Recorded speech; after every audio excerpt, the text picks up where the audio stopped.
Hi there, today I'm going to be showing you how we can build an activity scoring model in Marketo to gauge a person's level of intent over a certain time period.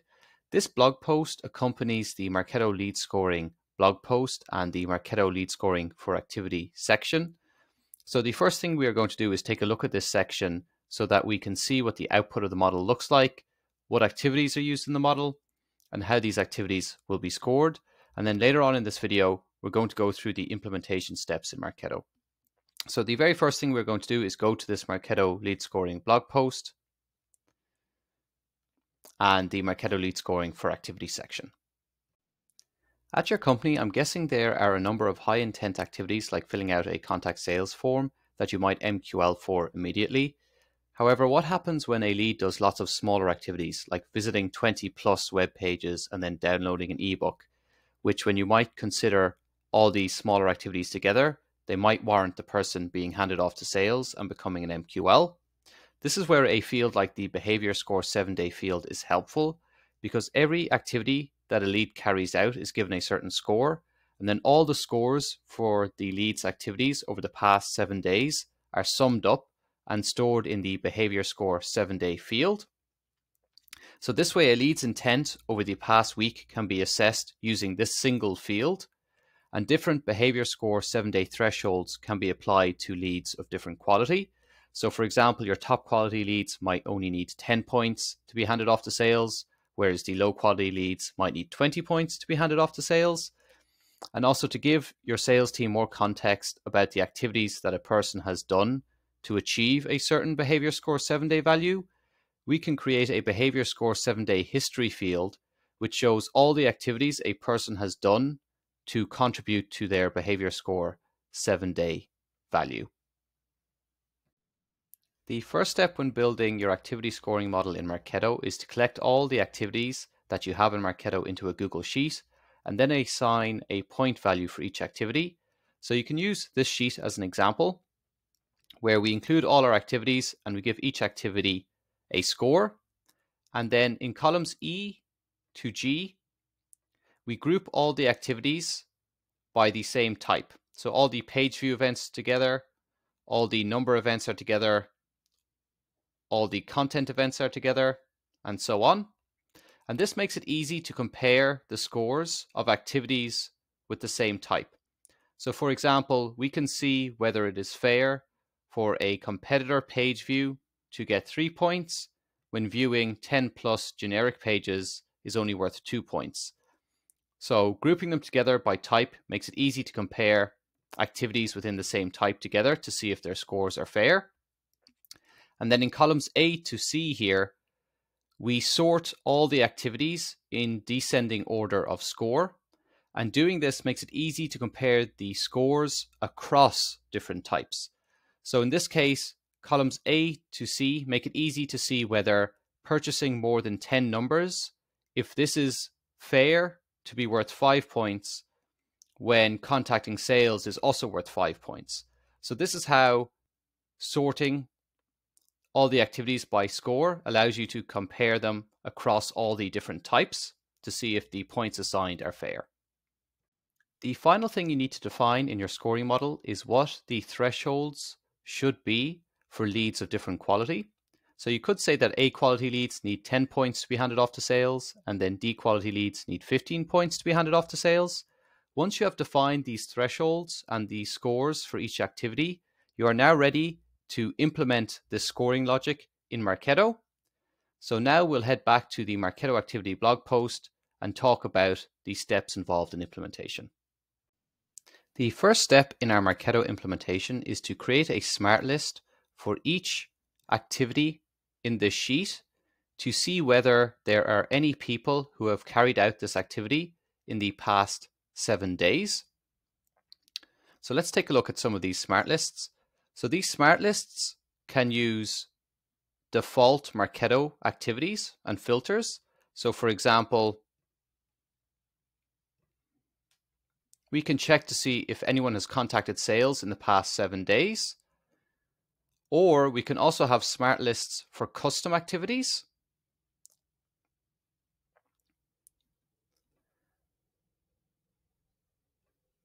like this one here, where we can say, we can check to see if anyone has added at least 10 numbers to their cart in the past 7 days. And if you have bespoke activities for your business that you want to get into Marketo using custom activities, then I highly recommend taking a look at the Marketo Custom Activities Quick Start post so that you'll be able to get these bespoke activities into Marketo so that you can start scoring on them in your activity scoring model. So once we define a smart list to see who has conducted any of these activities in the past 7 days, we need a smart list for each activity. Once we have these, we collect all of these smart lists for each activity into a master smart list. So this master smart list contains anyone who is a member of any of these smart lists. So we know that if anyone is in this master smart list, then that means they've carried out one or more of these activities in the past 7 days. And since they've done that, and they're a member of this smart list, we know that we need to get a behavior score 7-day value for these people.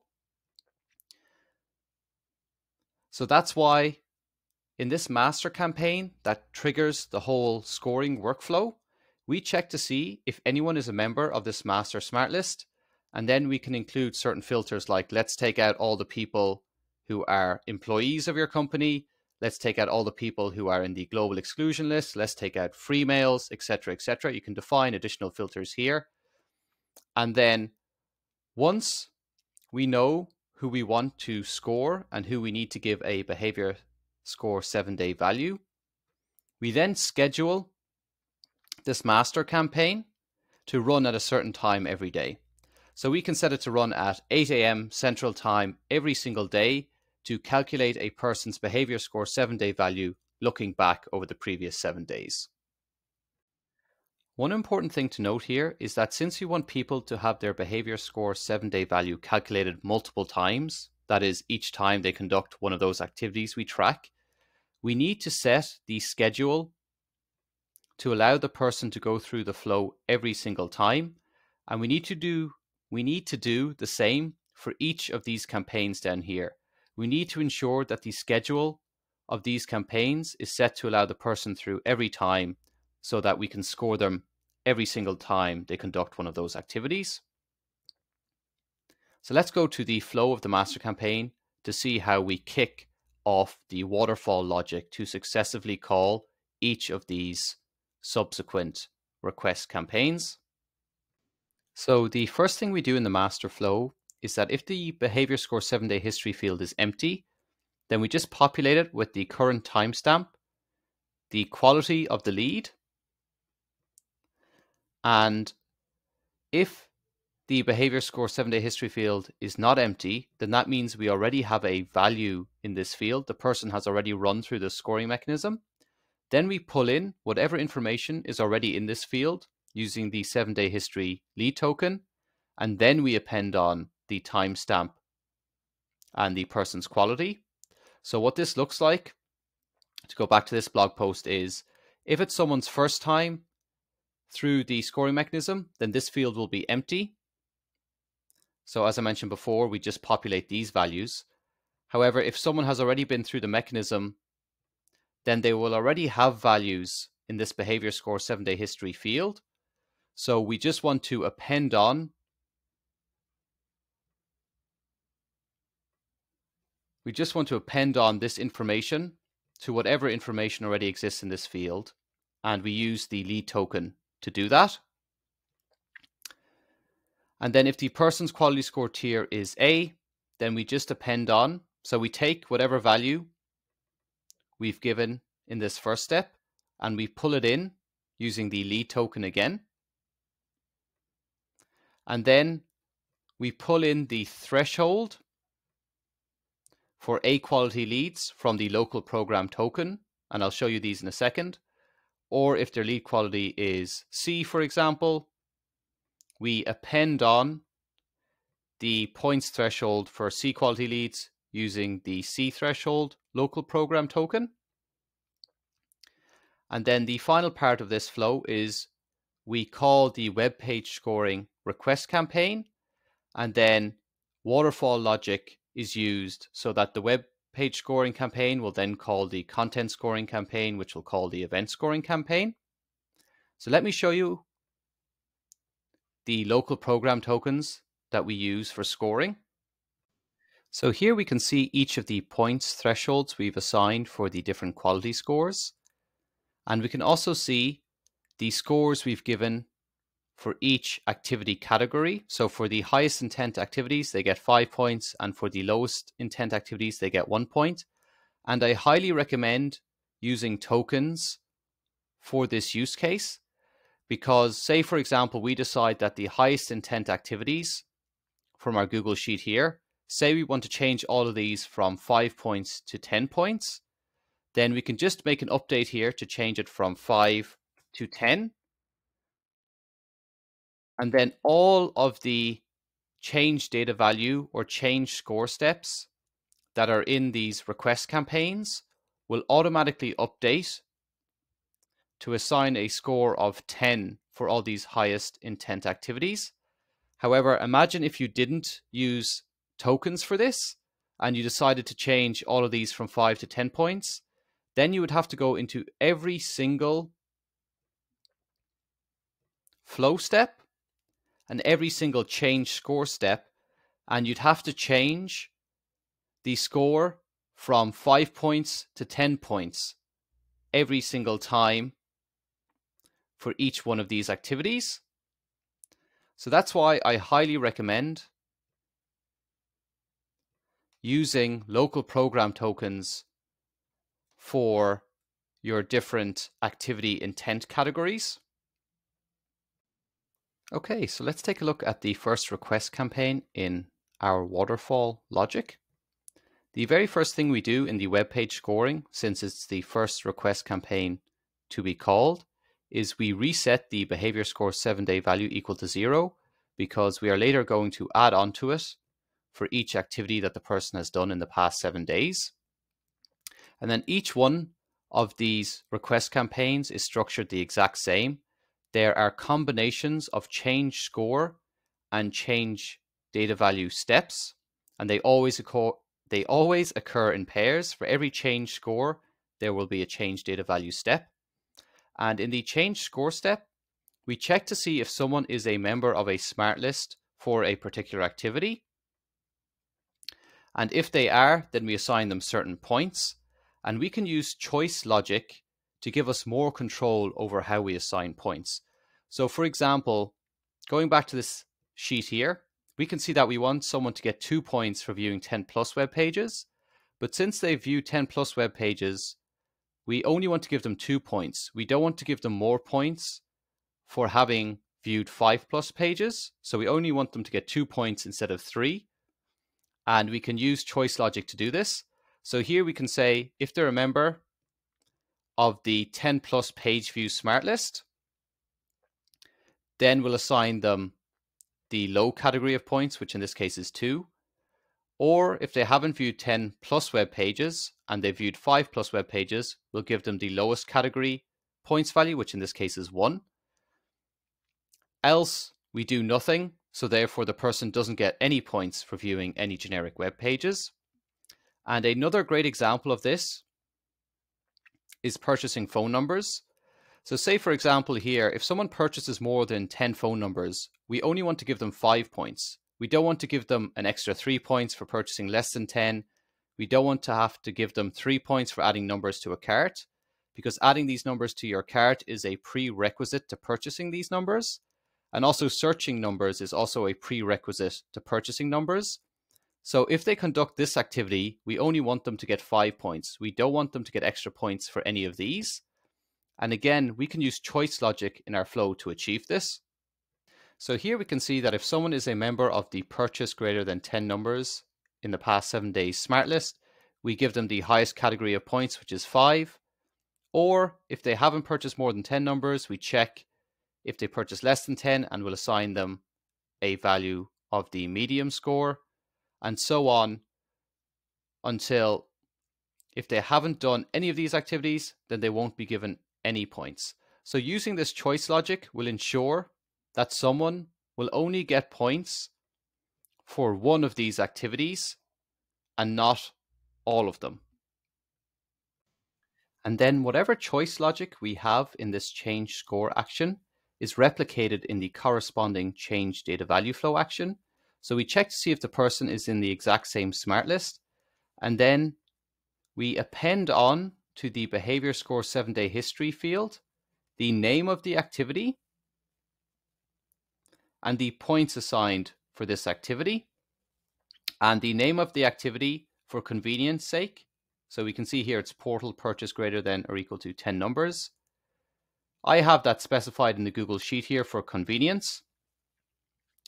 And it's the exact same for all the other change scores. Every time we update a person's score, we will update the behavior score 7-day history to append on the name of the activity and the points assigned for this activity, so that once we've run through all of these request campaigns and we've assigned a score and we've appended on to the behavior score 7-day history field, we will end up with something like this, where we will have all the activities and the points for each activity, and we will have a final behavior score 7-day value. So once a person has gone through each of these request campaigns and each of the change score and change data value actions for every single activity in our Google Sheet, then in this last request campaign here at the very bottom, we set the behavior score 7-day history field with the person's final behavior score 7-day value. We pull in that value here using the lead token, so that once this change data value step is complete, that is exactly what the output will be. And then we check to see if they are a member of the MQL threshold exceeded smart list to see if we should hand them off to sales. So let's take a look at what this smart list looks like. So this smart list implements the logic from our Google Sheet, where we define the thresholds needed for each quality to be handed off to sales. So here we can see that if their quality score tier is A, then the behavior score 7-day must at least be 10, or if their quality score is B, then their behavior score 7-day must at least be 11. So then if someone is a member of that smart list, that means that they've met the points threshold for their quality score tier in order to be handed off to sales. And in that case, we request the MQL behavior score request campaign. And this campaign checks to make sure someone is a member of your MQL criteria smart list. So you would define this for your own company. It might be make sure that people are not blocked from your online portal, make sure they're not disqualified by sales, etc., etc. And then in the flow here, we set the person status to MQL. We set their velocity, date, and time MQL to be the timestamp using the system.datetime token. And we set their MQL source to be cumulative behavior score. And this provides the sales team context as to why the person MQL'd. And then we've also got an MQL source detail field. And in this MQL source detail field, we want to put in the scoring information from the most recent time that someone went through the scoring mechanism. So we can see that this is the most recent time someone went through the scoring mechanism. So we want to take this information and put it in the MQL source detail field so that the sales team member can see all the activities that someone has done to give them their behavior score.